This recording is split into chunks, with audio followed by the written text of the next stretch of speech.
The Black Health Initiative, fondly known as BHI to people, is an organisation that looks at the inequalities in education, health and social care.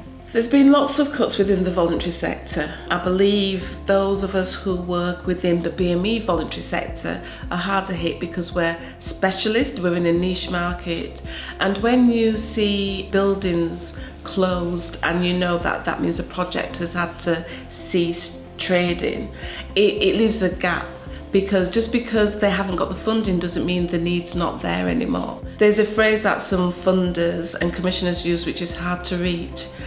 We can reach them, but if you don't invest in us to reach them, then it's just not going to happen.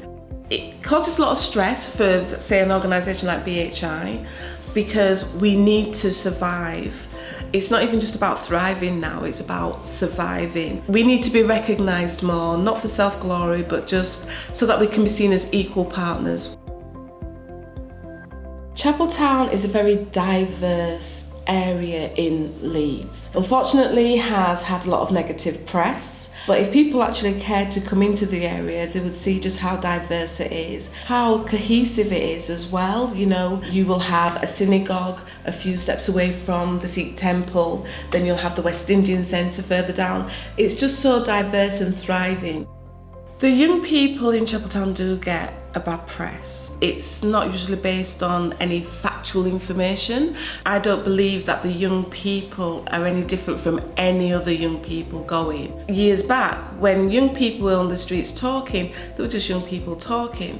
However, now if you see a group of young men talking, people see them as a gang.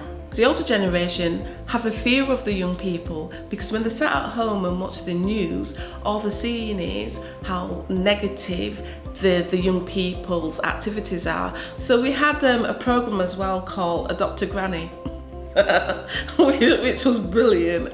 And although it's stopped officially, I know it still goes on, you know, that the young guys will say, yeah, I'm off to go see my gran now. And it goes, not my real gran, my adopted gran.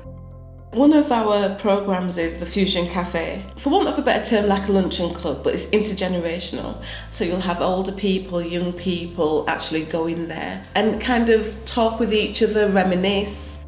There was this main photographer that everybody went to, a Jewish man called Don, and all the photographs of these people's children and family photographs were all staged, and it was in Don's studio, and he must have only had about 4 props.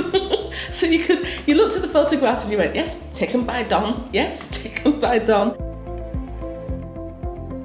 When the older generation came from, say, Trinidad, Jamaica, St. Kitts, etc., most of the Caribbean islands, when they arrived in Leeds, many of them couldn't afford their own properties. The banks wouldn't allow them to have accounts, so they would have this thing called partner hand, where they all would pay in towards it, and they'd choose a month when they would get paid whatever they had saved, which was brilliant because it was the way that they could actually afford to buy the houses.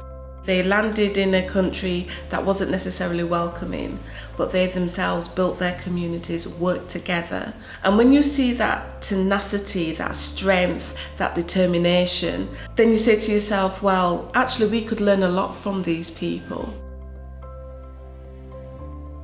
Of course, not everything was rosy. There was challenges. There were signs up that said no blacks, no Irish, no dogs, and you know, people didn't want them in their shops. Back then they had the teddy boys and the skinheads who didn't like that they had these new migrants coming in, and so therefore you had the racist attacks, etc. But you know, people who want to settle and decided this was their home, they found ways of combating that in a positive way. So you know, if the shops weren't selling your food, you opened a shop and you imported the foods and you sold it to the people because there was a need. What it did make people become was entrepreneurial and very resourceful in the way that they lived and survived.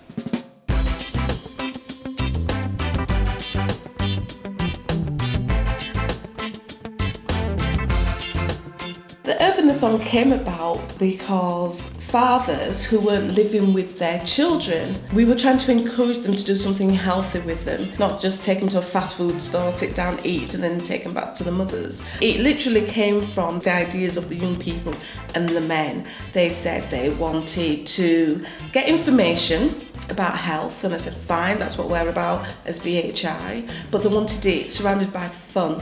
And the older people do come down and they do their little bit. Some of the older gentlemen had put together their five-a-side football. We do say to them, we need to test you out, so we have St John's ambulance there just in case. And some of the women wanted to show the young girls how to play netball the true Caribbean way. It's just brilliant. It is a fun day. I'm inspired by the individuals who actually make up the communities when they come to me and give me their own personal stories and a thank you. It might be thank you, I came to your eye health clinic and they found out I had glaucoma. And then you think, wow, that pilot actually worked. And people just say, the volunteers say, thank you, because if I didn't volunteer for BHI, I'd just be sat inside doing nothing, wasting away. It's the individual stories that make me continue doing what I do within BHI.